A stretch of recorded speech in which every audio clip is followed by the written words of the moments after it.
जम्मू कश्मीर से आ रही, जहां पर डोडा में एक और एनकाउंटर शुरू हो गया है। कस्तीगढ़ इलाके में यह मुठभेड़ लगातार जारी है। सेना और आतंकवादियों के बीच गोलीबारी शुरू है। कस्तीगढ़ एनकाउंटर में 2 जवानों के घायल होने की भी खबर आ रही है। डेसा के बाद कस्तीगढ़ में एनकाउंटर। डेसा में 2 दिन से ऑपरेशन जारी है। कस्तीगढ़ में 2 जवानों के घायल होने की खबर सामने आ गई है। यानी एक बात पक्की है, कस्तीगढ़, डेसा और डोडा के आसपास के जंगलों में इन आतंकवादियों ने अपने हाइडआउट्स बना रखे हैं और यहां पर ये छुपे रहकर इंतजार करते हैं कि कब ये सुरक्षा बलों के ऊपर हमला कर सकें। कस्तीगढ़ एनकाउंटर में 2 जवान घायल हैं इस वक्त। डेसा के बाद कस्तीगढ़ में ये एनकाउंटर जारी है। जम्मू कश्मीर डोडा में एक और एनकाउंटर जारी। इसको दूसरे तरीके से भी लिया जा सकता है और दूसरा तरीका ये कि आर्मी ने अपना इंटेलिजेंस अब इस हद तक बढ़ा लिया है कि उसको आतंकवादियों की अब लोकेशन मिलने लगी है। यानी उन लोकेशनों के नज़दीक जाकर उनको चुनौती देना और ललकारना और उनको ख़त्म करना, यह आर्मी ने अपना उद्देश्य बना लिया है, जिससे लगातार सीधा कांटेक्ट एस्टेब्लिश कर रही है आर्मी और उसके बाद एनकाउंटर शुरू हो जा रहा है। तो डोडा के, डेसा के बाद अब कश्तीगढ़ में भी रात से एनकाउंटर जारी है। अब सुबह की पौ फट चुकी है, रोशनी हो चुकी है, उजाला हो चुका है। यानी अब एनकाउंटर में तेजी आ सकती है। अजय जांडियाल मेरे सहयोगी मेरे साथ लाइव इस जानकारी के साथ जुड़ गए हैं। अजय, वजह भी समझाइए। पहले तो हमें यह बताइए, कस्तीगढ़ के एनकाउंटर के बारे में क्या अपडेट है? देखिए राजीव, मैं आपको बता दूं कि कस्तीगढ़ जो है ये देसा से ही एक अलग लगता हुआ गांव है। बेसिकली बीच में एक नदी है और उसके दूसरी तरफ जो जंगल का इलाका है वो कस्तीगढ़ का इलाका है। और देर रात जो है आपको बताऊं कि ये दूसरी घटना है जब पिछले कुछ दिनों में, या तीसरी घटना ऐसे कहूंगा, जिसमें आतंकियों ने सुरक्षा बलों को एक टीओबी यानी कि टेम्परेरी ऑपरेटिंग बेस जो बनाया हुआ था एक स्कूल के अंदर, जहां पर सेना की डिप्लॉयमेंट थी, क्योंकि जो जंगल में सर्च ऑपरेशन चल रहे हैं उसके लिए जो बेस बनाया होता है वहां पर ये सेना के जवान तैनात थे। और बीती रात जो है आतंकियों की तरफ से वहां पर हमला करने के प्रयास किए गए, जिसको सुरक्षा बलों ने विफल कर दिया है।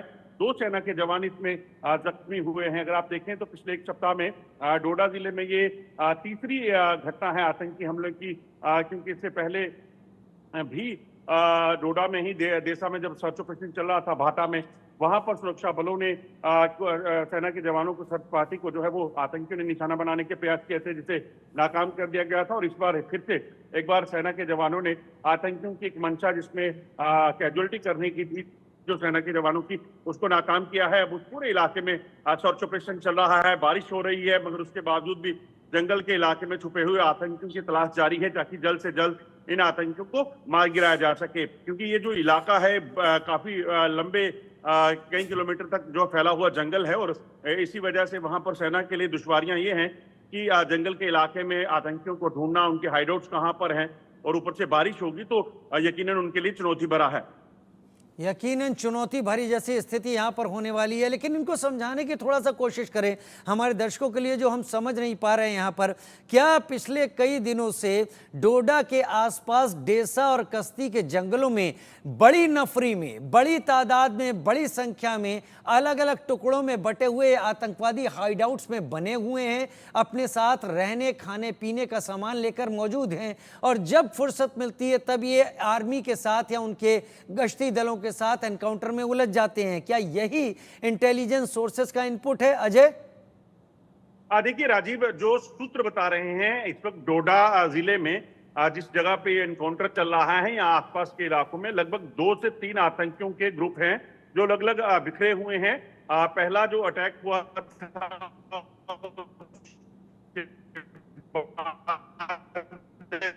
नेक्स्ट डे जो हुई, जब आतंकियों ने जंगल में छुपे आतंकियों को देखा गया, और अब बीती रात भी जो है इसी तरह से एक बार आतंकियों ने, क्योंकि आतंकी जो है उनको पता है कि अगर सर्च ऑपरेशन चल रहा है तो आज नहीं तो कल उनको मार गिराया जाएगा, तो ऐसे में आतंकियों की तरफ से कहीं ना कहीं सेना को निशाना बनाने के प्रयास किए गए। और टेम्परेरी ऑपरेटिंग बेस वो रहता है जहां पर सेना की डिप्लॉयमेंट होती है, एक सेंटर पॉइंट होता है जहां पे सर्च ऑपरेशन चल रहा है। वहां पर तमाम जो मैकेनिज्म है उसको मोबिलाइज करने के लिए, ट्रूप को मोबिलाइज करने के लिए वहां पर एक बेस बनाया जाता है। तो उसी बेस पर जो है हमला करने के प्रयास इन आतंकियों की तरफ से किए गए, मगर सुरक्षा बलों ने, सेना ने इसे भापा और तुरंत जो है रिटेलिएशन किया, जवाबी कार्रवाई की, जिसके बाद आतंकियों के साथ मुठभेड़ शुरू हुई है और ऑपरेशन अभी जारी है। जैसे मैंने बताया कि जंगल का इलाका है और इस जंगल के इलाके में हाइडआउट्स में आतंकियों के ठिकाने बने हुए हैं। आतंकी वहां पे नेचुरल केव्स या पेड़ों के बीच कहीं पे अपना ठिकाना बनाकर रहते हैं और अलग अलग, क्योंकि सर्च ऑपरेशन चल रहा है इसलिए वहां पर अपनी लोकेशंस को बदलते रहते हैं। ये माना जा रहा है कि ये हो सकता है ये वही ग्रुप हो जिसने पहली सेना पर आतंकी हमला किया था, मगर ये भी हो सकता है कि ये अलग ग्रुप हो। अलग अलग इलाके में सेना की जो सर्च पार्टियां हैं उनको निशाना बनाने के प्रयास कर रहे हो फ्रस्ट्रेशन में, ताकि यहाँ पर वो नुकसान कर सकें, क्योंकि इनको घेरा तो गया है, सेना ने इनको घेरा हुआ है और जल्द इनका सफाया होगा, इस चीज की पूरी उम्मीद है। अजय, कस्तीगढ़ एनकाउंटर में जैसी जानकारी आपके जरिए दर्शकों तक हम पहुंचा पा रहे हैं, उसमें 2 जवानों के घायल होने की बात सामने आ रही है। पहले तो ये बताएं कि इनकी कंडीशन क्या है, क्या क्रिटिकल तो नहीं है, और दूसरी बात ये कि अभी क्या इस एनकाउंटर में जम्मू में सेना के साथ साथ जम्मू कश्मीर पुलिस भी उनके साथ है क्या?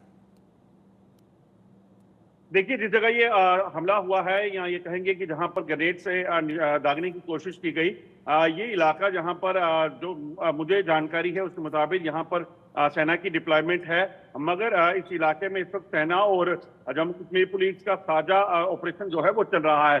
दूसरी चीज आपको बताऊं कि ये जो इलाका है जहाँ पे हुआ है, वहां दरअसल एक ग्रेनेड के जरिए जो है इनको निशाना बनाने की प्रयास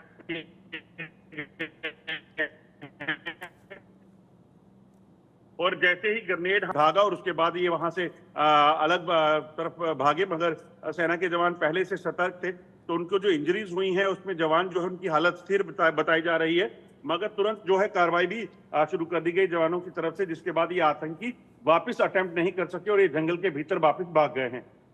ठीक है अजय, आपका एक बार फिर रुख करेंगे जैसे इस पर और भी ज़्यादा अपडेट सामने आते हैं, और उम्मीद है वो अपडेट इन आतंकवादियों के खात्मे के ही आएंगे। बहुत शुक्रिया अजय हमारे साथ जुड़ने के लिए आपका। उधर जम्मू कश्मीर के डोडा में देश के 4 वीर जवानों की शहादत की खबर, इसका बदला लेने की बात सवालों की तरह लोगों के दिल में है। सवाल इसलिए क्योंकि जम्मू कश्मीर के डोडा में आतंकियों से लोहा लेते हुए कैप्टन ब्रजेश थापा समेत 4 जवान शहीद हो गए थे। आतंकियों के मूवमेंट का पता चलने पर सोमवार की रात जवानों ने सर्च ऑपरेशन चलाया। इस दौरान आतंकियों ने फायरिंग कर दी। गोलीबारी में कैप्टन समेत 5 जवान जख्मी हुए, जिन्हें अस्पताल ले जाया गया, लेकिन उनकी सांसें थम गई।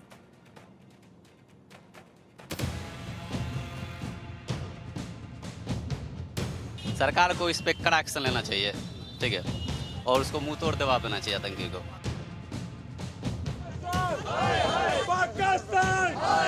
जो बार बार ये जो आतंकी हमले हो रहे हैं, इस हमले का एक मुंहतोड़ जवाब एक बार फिर से भारतीय सेना हमला करे और उनको मुंहतोड़ जवाब दे। 4 जवानों की शहादत ने देश को गुस्से से भर दिया। डोडा में आतंकियों के कायराना हमले पर गुस्सा फूट पड़ा। आतंक के गढ़ में घुसकर मारने की आवाज बुलंद होने लगी। आतंक के अड्डे पर एक बार फिर सर्जिकल स्ट्राइक की मांग उठने लगी। दहशतगर्द बचेंगे नहीं, आपने देखा है पहले भी और आगे भी उनकी दुर्गति यही हो। देश जवानों की शहादत का बदला मांग रहा है और इस बीच घाटी में सेना ने आतंकियों को मिट्टी में मिलाने का एक्शन प्लान बना लिया। आतंक के सफाए के लिए सबसे बड़ा ऑपरेशन शुरू हो गया।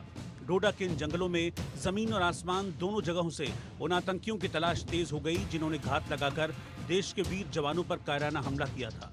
4 सेना के जवान जो है वो शहीद हो चुके थे। उसके बाद से लगातार इलाके को घेरकर तलाशी अभियान जो है वो चलाया जा रहा है। ऑपरेशन लगातार चल रहा है। दरअसल डोडा जिले में पिछले 1 महीने में लगभग 7 से 8 आतंकी वारदातें हुई हैं, जिसमें 3 आतंकी मारे भी गए थे 26 जून को, मगर उससे पहले आतंकियों द्वारा सुरक्षा बलों को निशाना बनाने के प्रयास जो है वो कई बार किए, जिसे बार बार सुरक्षा बलों ने विफल किया। मगर बीती रात जो है हुई इस मुठभेड़ में सेना के 4 जवानों की शहादत हुई है। अब पूरे इलाके में जो है ऑपरेशन चलाया जा रहा है। सेना डोडा के इस जंगल का चप्पा चप्पा खंगाल रही है, छिपकर बिल में बैठे आतंकियों का पता लगा रही है। लेकिन सेना के ऑपरेशन के बीच शहादत पर सियासत गर्मा उठी। जम्मू में लगातार आतंकी हमले और जवानों की शहादत पर पीडीपी चीफ महबूबा मुफ्ती ने सरकार की नीतियों को सवालों के कटघरे में खड़ा कर दिया। ये मुल्क से जवान आते हैं अपनी ड्यूटी करने के लिए, वो यहाँ से ताबूत में वापस चले जाते हैं, और इसका रिस्पॉन्सिबल कौन है? अगर आप कहते हैं मिलिटेंसी खत्म हुई है, तो जम्मू ये क्या हो रहा है? ये जम्मू में इतने लोग क्यों मारे जाते हैं? मुझे लगता है कि ये इसका नोटिस होम मिनिस्टर को लेना चाहिए, इसका नोटिस डिफेंस मिनिस्टर को लेना चाहिए। महबूबा मुफ्ती के साथ ही कांग्रेस ने भी जम्मू कश्मीर में आतंकी हमलों को लेकर सरकार पर सवाल दागने शुरू किए। जवानों की शहादत पर सरकार की नीतियों पर सवालिया निशान लगा दिए। मोदी सरकार के पिछले 38 दिनों में 9 आतंकी घटना हमले की हुई, 12 जवान हमारे शहीद हुए, 13 जवान जीवन मौत के बीच में संघर्ष कर रहे हैं, 10 निर्दोष नागरिक मारे गए हैं, 44 निर्दोष नागरिक जीवन मौत के बीच संघर्ष कर रहे हैं। और सबसे बड़ी चिंताजनक बात है कि जो घाटियों में हुआ करता था आतंकी हमला, अब वो जम्मू में दस्तक दे रहा है। तो कुल मिलाकर भारतीय जनता पार्टी की कमजोर मोदी सरकार की लचर सुरक्षा नीति के कारण ये हो रहा है। हम सब दुखित हैं। कांग्रेस कभी सेना के शौर्य पर प्रश्न चिन्ह खड़ा करते हैं, लेकिन आज अगर हमारे जवान शहीद हुए हैं तो हम सब दुखित हैं, लेकिन दहशतगर्द बचेंगे नहीं, आपने देखा है। सरकार का संदेश साफ है कि आतंकी बचेंगे नहीं, बिल से निकालकर उन्हें मारा जाएगा।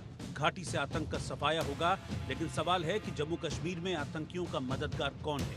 और सवाल ये भी है कि क्या आतंक का इलाज सिर्फ सर्जिकल स्ट्राइक है? Bureau report, India news.